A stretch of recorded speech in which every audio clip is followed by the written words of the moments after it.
The board of Westpac is hoping it's convinced enough shareholders to hold fire at today's annual general meeting to avoid a vote to spill the board.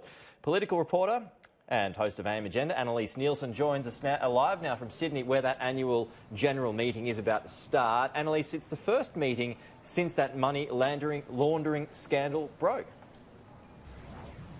It is indeed, and it's hanging over the head of the board, this potential fine. It could be as high as $1 billion. That's what many analysts are saying, and that is a key issue for the bank. They've had a big capital raising to try and address that because they did have a heads up that there was going to be some kind of fine. Now, while that has raised over $700 million short of what they need, and so it is going to hit their bottom line, whatever is negotiated by next year. But the big concern for the board is if there is a vote against their remuneration package. Now, this is an interesting feature of Australian boards. It's only existed since 2011, but if shareholders vote against your remuneration package twice, then they can vote to spill the board.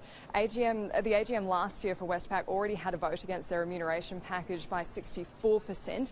They only need above 25%, so it is quite likely that could happen again this year.